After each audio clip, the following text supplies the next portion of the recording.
कोई बदलेंगे ज्ञानी जन सूर, मनवा तेरी आदत को। भजन है संत कबीर साहब का। सदगुरु कबीर मन पर बहुत जोर देते हुए बोल रहे हैं। और प्यारे मित्रों, मन के कारण ही हर कोई परेशान है। मन के कारण ही हर कोई बंधन में है। मन के कारण ही सब तरह से फंसा हुआ ये जीवात्मा है। यह मन वैसा ही है जैसे कोई सज्जन आदमी होता है और कोई एक धृत आदमी होता है जिसके अंदर रहम नाम की चीज नहीं। ऐसा व्यक्ति, वो सज्जन आदमी का वैसा ही जैसे बेरहमी से उसकी टांग पकड़ ले और किधर भी घिसता फिरे।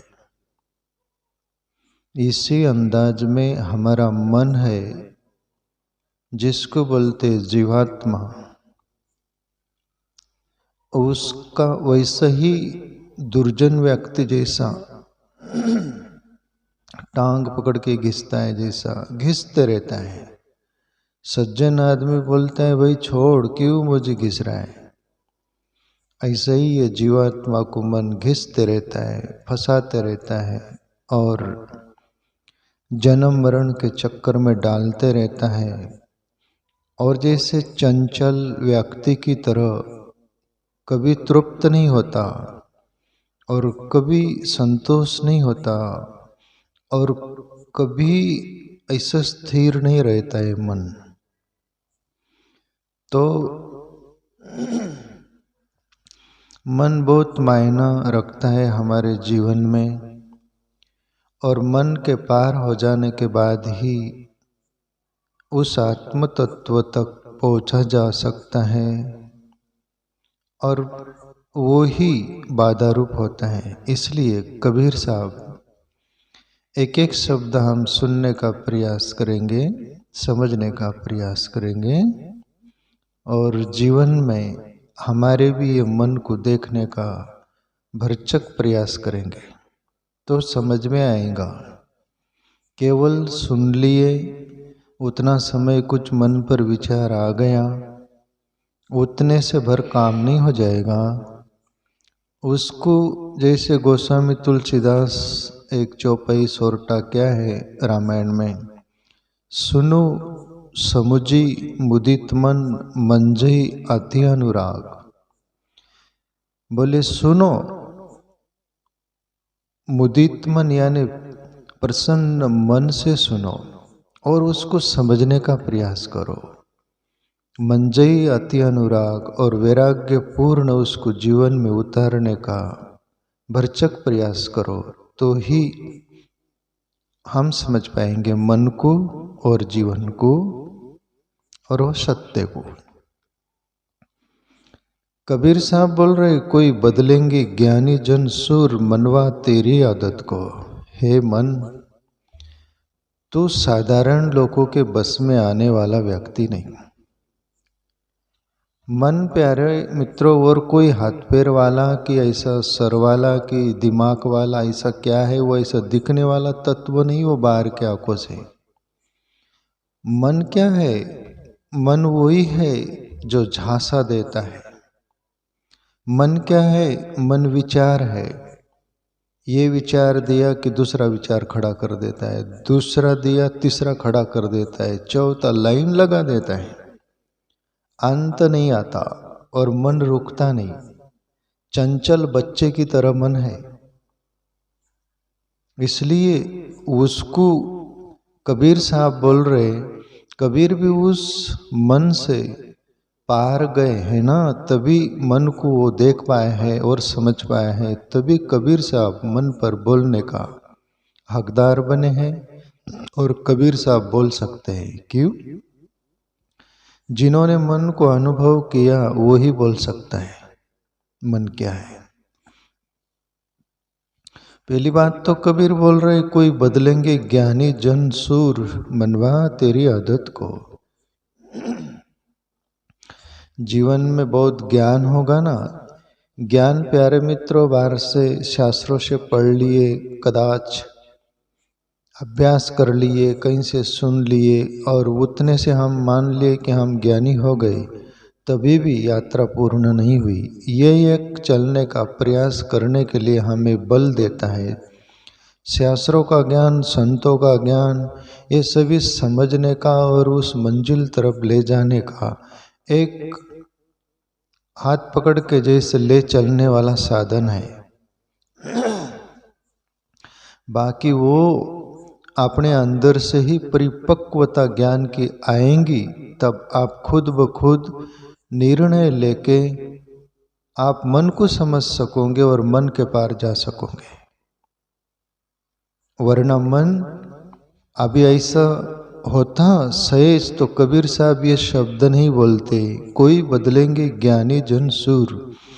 कोई ज्ञानी जन ही मन को बदल सकता है बोले, और सुरवीर व्यक्ति ही मन को बदल सकता है। वरना मन बड़ो जो दो घोड़ो राके दो दो, घोड़ा एक नहीं रखता, वो दो, एक घोड़े पर बैठा रहता है और दूसरे घोड़े पर बैठकर कहीं भागने का सोचता है, वो कुछ करने का सोचता है। वो जैसा लोग नहीं बोलते मेरा मन यार एक ऐसा बोल रहा है ये करूं, एक मन बोल रहा है ये करूं, दो वो जो एक सर्प जैसा नहीं, एक सर्प जैसा रहता है ना, उसका नाम क्या बोलते हैं? आंधड़ी। दोनों तरफ मुंह रहता है जैसा उसका, तो बोलते लोग भाई 6 महीने एक तरफ चलते, 6 महीने एक तरफ, वैसा मन का दोनों तरफ मुंह रहता है, स्थिर नहीं रहता। वो जैसे एक संत थे, संत क्रिया करूनी दावती, संत अपने मन को भी क्रिया करके बताते, उसको भी बोध देते। किस अंदाज में? जैसे कि एक मैं छोटा सा दृष्टांत के रूप में देना चाहूँ, छोटा सा संत थे, उनको इतना मन परेशान कर रखा है और संत परेशान हो गए हैं। मन को जो समझता है वही परेशान होता है, जो नहीं समझता उसके लिए तो कोई ज नहीं ना। क्या मनन क्या तन और क्या धन क्या कन, उसको कुछ ही नहीं, सब हर एक माल छाना वाली बात है। वैसे ही अंधेरी नगरी बेबुद राजा, टकेसर बाजी टकेसर खाजा, एक ही टक्का में सब कुछ ऐसा हिसाब, जिसको समझता ही नहीं वो ऐसा बेबुद राजा की तरह ही जीव रहता है। पर जो समझता है वो गुरु शिष्य जो थे, गुरु समझ गया, भाप लिया कि 1% में सब हो रहा है या खतरा है। ऐसा ही कोई समझदार व्यक्ति मन को भाप लेता है, वो संत हो, सज्जन आदमी हो, फिर मन के पार जाने का प्रयास करता है। तो ये संत थे, मन बड़ा तकलीफ देता है, तो शहर से जा रहे थे बाजार से, और मन बोलता है जलेबी खाएंगे, भजे खाएंगे, लड्डू खाएंगे, पेड़े खाएंगे, गुलाब जामुन खाएंगे, अनेक प्रकार की जो मिठाई, सभी कुछ जो सभी मन बोलता है ये खाएंगे। पर संत के पास पैसे भी नहीं, और संत बोल रहे मन को, भैया तू बहुत खाने का बोल रहा है, न पैसे है और इतना क्या, तू साधु है यार। पर मन मानने को तैयार नहीं, मन मानता ही नहीं, उसका नाम ही मन है। जो न माने उसका नाम मन, जो मान जाए वो फिर सज्जन मन की 2 धार होती है, वो यदि मान गया तो सज्जन हो जाता है, नहीं मान गया तो बहुत खतरनाक डेंजर व्यक्ति हो जाता है। वो कहीं 2 प्रकार के लोग होते हैं ना, एक सज्जन, उसका मन सज्जन हो गया है, और एक दुर्जन, उसका मन कंट्रोल के बाहर हो गया है। जैसे दुनिया में 2 लोग दिखते ना। संत बोले भैया ठीक है, मन को बोध देना चाहते हैं संत, तो संत क्या किए, वो दुकान वाला था, उसको बोले भैया मैं कल परसों कभी भी तेरे पैसे दे दूंगा, ईमानदारी से दे दूंगा, मैं साधु हूँ, मैं झूठ नहीं बोलता, पर मेरा मन बोल रहा है कुछ कुछ खाने का, जो जो बोल रहा है वो सब मुझे 1-1 किलो बांध दे। और दुकानदार भी सज्जन था कि संत का मन है कुछ पैसे नहीं देगा, पैसे नहीं देगा। संत ने सभी कुछ मिठाइयाँ बांध दी एक टोकरा भर के जैसे, और मन बोलता है खाएंगे आप। और शहर में बहुत बड़ा नाला गटर जो बहता है ना, वहाँ चले गए संत और मन को बोले तेरे को खाना है क्या? बोले बिल्कुल खाना है। संत वो गटर जो होता है ना, जो नरक का सब बहता है, वो उसमें पूरी मिठाई टोकरा भर के सब डाल दिए, चितर बितर कर डाले, और आपने मन को बोले ले भैया खा। मन फड़फड़ाता है जैसे वो बहुत ग्लानि जैसा करता है, वो गंदगी में बहुत वो करता है, मैं नहीं खाता, ऐसा बहुत देते संत। जो भी मन बोलता है उसको बहुत देते। ले कोई श्री का मुंह देखकर यदि अट्रैक्शन हो जाता है, मन बोलते हैं, जैसे स्वामी राम तीर्थ हुए ना, वो टीचर थे पहले स्कूल में, यंग बच्चियाँ, वो जो लड़कियां रहती थी उनको देखकर एक बार मन अट्रैक्शन हो गया, तो वो तो संत थे ना, आखिर संत स्वभाव था उनका, मन भी सज्जन था, पर मन कभी कभी उछाल मार देता है। तो स्वामी राम तीर्थ वो कांटे, बेर के कांटे होते हैं ना, उल्टे कांटे कांटे वाले, उसको छुए, ले मन छू। वो जो लड़कियां उनको छुआ और कांटे को छुआ, क्या क्या बिगड़ता है? ले कांटे को छू, कांटा और उसमें क्या फर्क है? तो संत लोग अपने मन को अनेक अंदाज से बोध देते हैं प्यारे मित्रों, और उसको सही ट्रैक पर लाने का प्रयास करते हैं। तब जाकर कबीर साहब जैसे मन को जीत पाते और मन पर बोल पाते हैं।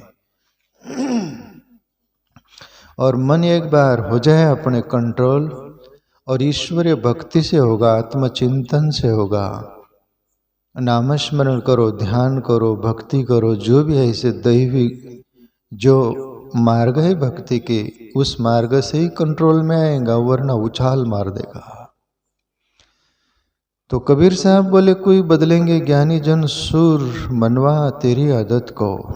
आगे बोले कबीर साहब, कामी क्रोधी क्या बदलेंगे माया के मजदूर, अमल तमाकू भांग धतूरा रहत नशे में चकनाचूर। कबीर साहब बोले कामी और क्रोधी क्या मन को बदल पाएंगे? बोले वो तो माया के मजदूर है। एक राजस्थानी कोई संत हुआ, दादू दयाल या पता नहीं, नाम नहीं मुझे याद, पर उनका एक दुआ मैं बोला करता हूँ बहुत बार, कामी क्रोधी लालची इनसु भक्ति न होए, भक्ति करे कोई सुरमा जाति वर्ण कुल खोए। वो संत बोले कि कामी क्रोधी लालची इनसु भक्ति न होए, जो कामी क्रोधी रहते हैं ना, उनसे भक्ति नहीं हो सकती। कामी व्यक्ति होगा तो उसका काम में ही चित्त मन रहेगा, वो ईश्वर का चिंतन कैसे कर सकता है? काम से मन को, चित्त को हटाना पड़ेगा, तभी भजन ध्यान आत्मचिंतन कर सकते हो। इसलिए वो संत बोले कामी क्रोधी, क्रोधी व्यक्ति कैसा भजन ध्यान आत्मचिंतन कर सकता? क्रोध में लाल रहेगा वो। और लालची, लालची व्यक्ति, उसको लालच का ही वो दिखता है स्वार्थ, वो कैसा ईश्वर भक्ति कर सकता है? इसलिए दादू दयाल बोले कामी क्रोधी लालची इनसु भक्ति न होए, इनसे भक्ति नहीं होगी, भक्ति करे कोई सुरमा जाति वर्ण कुल खोए। जो जाति पाति जो दुनिया में होती ना, वो जाति के बाहर आ जाएगा, वो भक्ति करेगा। वर्ण जो वर्ण मानते ना विशेष, वो वर्ण से बाहर आ जाएगा, वो भक्ति करेगा। जाति वर्ण कुल खोए, जो कुल हमारा ये कुल है वो कुल है, सब कुल के बाहर आ जाएगा तब भक्ति करेगा। ये और यदि इनमें अटका रहेगा तो भक्ति कैसे करेगा? कबीर साहब बोले कामी क्रोधी क्या बदलेंगे माया के मजदूर,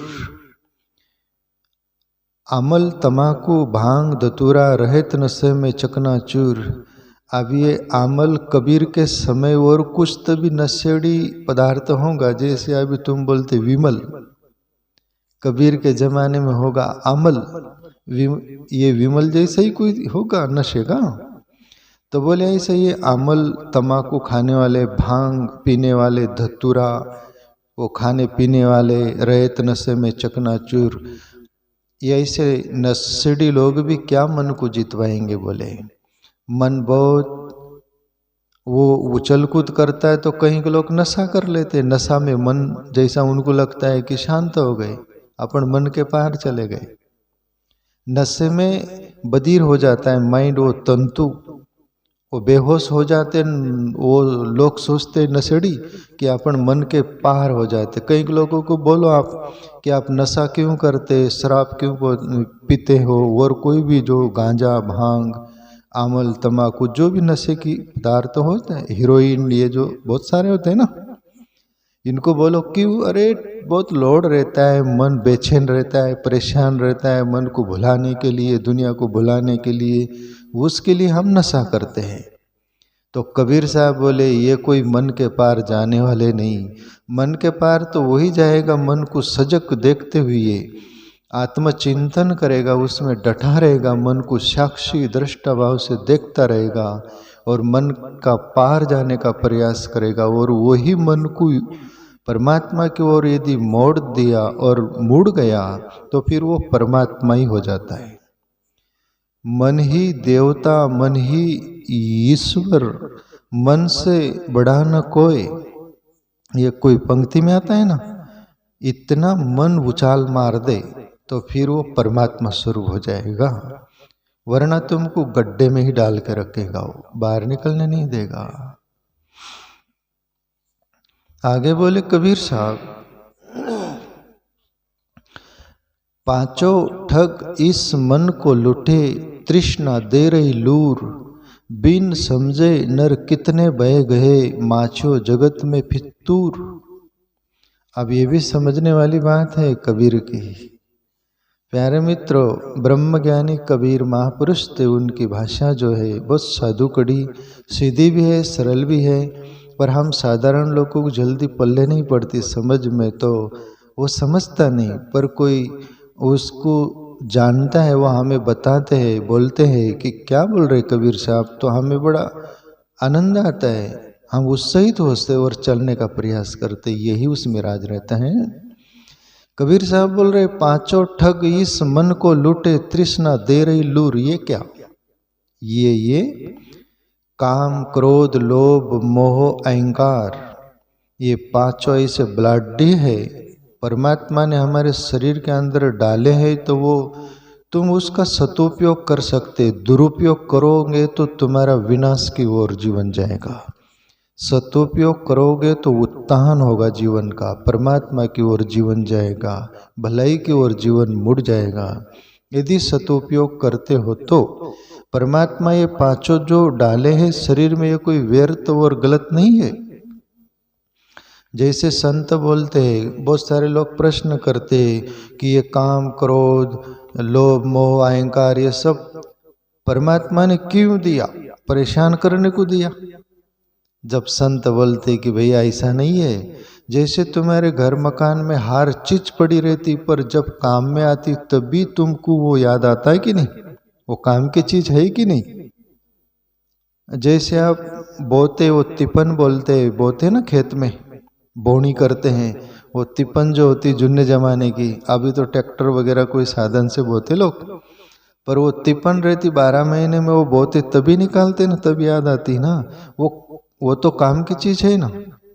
ऐसा ही परमात्मा ने सभी कुछ दिया है, डाले हैं इस शरीर में, उसका सदुपयोग विवेक से करना।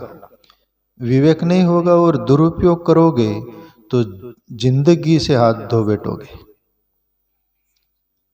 अब ये 5 ठग इस मन को लूटे, तृष्णा दे रही लूर, काम अपनी चाल चलता है, क्रोध अपनी चाल चलता है, मोह अपनी चाल चलता है, अहंकार अपनी चाल चलता है, लोभ अपना चाल चलता है, अभी इस पर इतना विस्तार मुझे करने को बहुत टाइम लगेंगे, इसलिए मैं शॉर्टकट बोल रहा हूँ, आप समझ जाना। और तृष्णा दे रही लूर, ये तृष्णा कौन है? जैसे मराठी में अभंग लिया जाता है, कीर्तनकार अक्षरशः लेते हैं ना शंतराम, वो रूप पाहता लोचनी सुख झाले हो साजनी। अभी ये जो कीर्तनकार बुआ बाबा लोग बोलते हैं, अभी इनके मुँह से में कोई भावार्थ क्या करते क्या नहीं मैं सुना नहीं आज तक, पर ये ज्ञानेश्वर बाबा का है कि तुकाराम बाबा का है पता नहीं, पर वो किस अंदाज में बोले उनका अंदाज अपना हो सकता है, पर मेरा जो समझ में आ रहा है ना, वो रूप पाहता लोचनी सुखी झाले हो साजनी। ये साजनी, ये 6 लोग सुखी हो जाते वो परमात्मा का रूप देखकर। अपने अंदर जो ईश्वर है प्रकाश रूप में, तेज रूप में, उसको यही आँख के ऊपर हो जाती आज्ञा चक्र में, और वो ज्योति दिखने लगती, वो प्रकाश दिखने लगते, तब ये 6 लोग सुखी हो जाते। रूप पाहता लोचनी सुख झाले हो साजनी। ये काम, क्रोध, लोभ, मोह, अहंकार और तृष्णा, ये 6 लोग रहते हैं इस शरीर में बलाढ्य। ये सुखी हो जाते, फिर ये ईश्वरमय हो जाते, उसके पहले नहीं हो सकते प्यारे मित्रों। इसलिए कबीर साहब बोले, पांचों ठग इस मन को लूटे, तृष्णा दे रही लूर। लूर का अर्थ होता है तृष्णा। अंगारा का वो अपनी भाषा में बोलते लूड़ा, अंगारा का वो जलती हुई मशाल। ये तृष्णा तो मशाल लेके ही भाग रही, बोले जिधर देखे उधर ही आग लगा रही। तृष्णा में पूरा दुनिया परेशान है कि नहीं। तृष्णा किसको बोलते हैं कि बस दौड़, जैसे मृग तृष्णा बोलते हैं ना, मृग को पानी दिखता है वो धूप का, वो सोचता है पानी है पानी है, पानी कुछ रहता नहीं। ऐसा ही तृष्णा भागते रहती भागते रहती भागते रहती, ये कर लेंगे वो कर लेंगे ऐसा कर लेंगे, वो तृष्णा किसकी पूरी नहीं होती। तो वो अंगारा ही लगाते रहती, मशाल जो वो आगे लगाते फिरती, और ये पांचों उनके पीछे पीछे चलते। ये 6 लोगों का झुंड है अपने अंदर। तो कबीर साहब बोल रहे कि पांचों ठग इस मन को लूटे, तृष्णा दे रही लूर, बिन समझे नर कितने बह गए, माछो जगत में फितूर। कबीर साहब बोल रहे ये पांचों को, काम, क्रोध, लोभ, मोह, अहंकार, ये तृष्णा और ये 6 लोगों को कोई समझा नहीं, तो बोले कितने बह गए उसका अंदाज ही नहीं, अनगिनत लोग बह गए, बोले इसको न समझने के कारण। तो इसको जो समझ लेगा वो मन के पार चला जाएगा।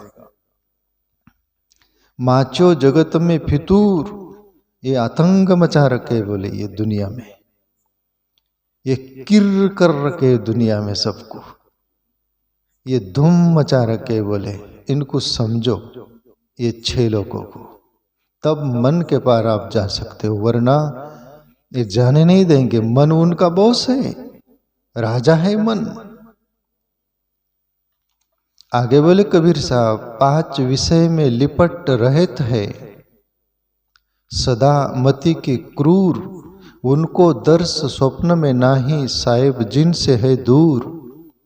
अब ये भी समझो प्यारे मित्रों, जैसे विषय होते 5, जैसे काम के 5 वो होते विषय, शब्द, रस, स्पर्श, रूप, गंध, है ना। रूप देखकर मोहित हो जाता है स्त्री पुरुष कोई भी तत्व हो एक दूसरे का। गंध, नासापुट में गंध अच्छी आती, उसमें वो हो जाता है अट्रैक्शन, है ना। रस, खाने में स्वादिष्ट वो सब कुछ रहता है, उसमें वो अटक जाता है। स्पर्श, किसको स्पर्श करो तो उसमें फंस जाता है, अटक जाता है। और शब्द सुनो अच्छा, वो जो भी कुछ तुमको मोहित करने वाला हो तो उसमें तुम अटक जाते हो। तो ये 5 विषय जो है ना, ये अपने को ये भी फंसा के रखते हैं। इसलिए कबीर साहब बोले, 5 विषय में लिपट रहे थे सदा मति के क्रूर, और ये मति के मारे हुए लोग ही इनमें ज्यादा फंसे हुए रहते। बोले जिसकी मति मारे गई ये 5 उनके बॉस हो जाते हैं।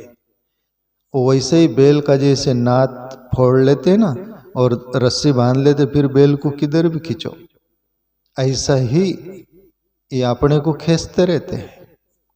तो इनको भी जो समझेगा, कबीर साहब बोल रहे, उनको दर्श स्वप्न में नहीं साहेब जिनसे है दूर। ये 5 विषयों में जो फंसा रहेगा वो क्रूरमति का होगा, मति मारा हुआ होगा। और उनको दर्श स्वप्न में नहीं साहेब जिनसे है दूर। परमात्मा का दर्शन उनको स्वप्न में भी हो नहीं सकता। और जिंदगी में हम जैसी संग करते अपनी संग पर से पता चल जाएगा। आप यदि छोटी, जिसके लिए कबीर साहब एक पद में बोले ना, वोच्चे की संगत कटारी का मरना। जिंदगी में हम वोच्चे लोगों की संग करते हैं, तो जैसे चोर की संग करो तो आप भी चोर में पकड़े जाओगे। जुआरी के संग, कोई वेश्यागामी के संग, उदंड लोगों के संग, ऐसे में आप भी तो मारे जाओगे कि नहीं। ऐसे ही ये लोग हैं, इनके नाद में लगकर, इनके चपेट में आकर अपन यदि आ गए उनके चुंगल में, तो फिर अपनी बजा दी पूंगी उन्होंने। तो इसलिए कबीर साहब बोले, इनसे सावध, होशपूर्ण और विवेक से आत्मचिंतन करते हुए, हरि भजन करते हुए और ईश्वर को पुकारते हुए, प्रभु इनसे हमें पार कर। सूरदास का एक पद में नहीं बोला गया, एक जीव एक ब्रह्म कहावे, सुर श्याम झगरो, आपकी बैर मोई पार उतारो, नहीं पन जाट ठहरो। ऐसी प्रार्थना करो, प्रभु मैं जीव हूं, आप तो ब्रह्म हो, और आपकी बार मुझे पार कर दो। मेरे से पार नदी जैसे नहीं होती ना, किसी से कोई नाव से कर देता है। आप समर्थ हो प्रभु, ब्रह्म हो आप। ऐसी प्रार्थना करो, दो आंसू बालो, हृदय भराए, पुकारते रहो। तो एक दिन तुम्हारी हालत देखकर गुरु नानक की तरह प्रभु को पुकारो। गुरु नानक भी पुकारे, अन बोलत मेरी वीरता जानी, अपना नाम जपाया। प्रभु अनबोलत मेरी वीरता जानी, मेरी दर्द सुना, बोले देखा आपने। ग्रहकोप आंधते माया, बोले मैं सभी माया के चक्कर में पड़ा था, ग्रहकोप में पड़ा था, घर गृहस्थी में सब कुछ, उस कुएं में से आपने बाहर निकाल लिया। बोले प्रभु ऐसी प्रार्थना पूर्ण जीवन होगा तो इससे बाहर आ सकते हैं, वरना ये अपने को बाज नहीं आएंगे। आगे बोले कबीर साहब, राम नाम से प्रीत लगा के सत्संग करो जरूर, जन्म जन्म के पाप मिटेंगे, हो जावे माप कसूर। कबीर साहब बोल रहे, बोले प्रभु नाम से ऐसी प्रीत लगा लो। प्रभु नाम कोई भी नाम हो, राम नाम तुमको प्रिय हो, कृष्ण हो, जो भी, सब उसी के ही नाम है। और सभी नाम उसके भी है, उसके कोई नाम भी नहीं। वो आनामी भी है, वो सब नामी भी है। पर एक श्रद्धा भाव से कोई भी नाम की वो डोर पकड़ लो, वो धुंध पकड़ लो, और मूल परमात्मा तक वो नाम पहुंचा दे सकता है। इसलिए कबीर बोले, राम नाम से प्रीत लगा के सत्संग करो जरूर। और दूसरी बात बोले, जीवन में सत्संग चाहिए, सत्य की चर्चा होगी, सत्य की फिर प्यास जगेंगी, और सत्य की ओर हमारा जीवन मुड़ेगा, और सत्य के तरफ चलने का हम प्रयास करेंगे। इसलिए शिवजी भी रामायण में एक चौपाई आती है ना, बार बार वर मांगहूँ हर्षि देव श्री रंग, पद सरोज अन पायनी, भक्ति सदा सत्संग। प्रभु कोई वर देना ही है तो मैं एक बार नहीं वरदान मांगता, बार बार मांग रहा हूं भक्ति और सदा सत्संग। कंटिन्यू मुझे सत्संग मिले। सत्संग मिलेगा तो जीवन में हौसला रहेगा। वरना बार बार पैर डिग जाएंगे, कहीं के डिग गए, डिगते रहते हैं। सत्संग हमें होश में रखता है और रास्ता भटकने से रोकता है। इसलिए सत्संग भी चाहिए। कबीर साहब बोले, जन्म जन्म के पाप मिटेंगे, हो जावे माप कसूर। और जन्म जन्म के जो पाप अपराध जो भी हुआ है वो सब कसूर परमात्मा एक दिन क्षमा कर देगा, है ना। आगे बोले कबीर साहब, वेद पुराण शास्त्र की आज्ञा गुरु मिले भरपूर। कहेत कबीर सुनो भाई साधो, सतचित आनंद नूर। अभी ये भी बात समझने जैसी है प्यारे मित्रों। वेद पुराण शास्त्र की आज्ञा, बोले वेद भी वही बोल रहे, पुराण भी वही बोल रहे, शास्त्र भी वही बोल रहे, तुमको आज्ञा दे रहे। क्या आज्ञा? गुरु मिले भरपूर, पूरा गुरु मिलना चाहिए। गुरु बहुत है या जहाँ से जो बोध मिले, हमें कोई भी मार्गदर्शन मिले, शुभ मिले, वो गुरु तुल्य ही होता है। पर कोई सद्गुरु वो ईश्वर को पाया हुआ, उसको बोलते कबीर साहब कि गुरु मिले भरपूर, यानी पूरा परमात्मा को जो पाया हुआ, इसे गुरु की खोज करो तो वो तुम अपन को पहुंचा देगा। कहत कबीर सुनो भाई साधो, सतचित आनंद नूर। नूर बोलते हैं हमारे आत्मा को, जो अपने शरीर में रहता है। जैसे गजल में आता है ना, सभी में उसी का नूर समाया। कौन है अपना, कौन पराया? कोई सूफी फकीर का है ना, सभी में उसी का नूर समाया, ने सभी में वो आत्मा रहती है। नूर शब्द का अर्थ आत्मा होता है।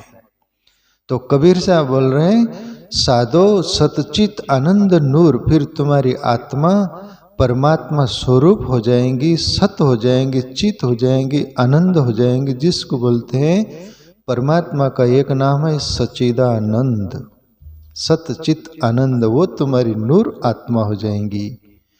तो ऐसा अपने मन को समझने का प्रयास करिएगा और थोड़ा सुरवीरता लाकर मन पर थोड़ा अंकुश देने का प्रयास करिएगा।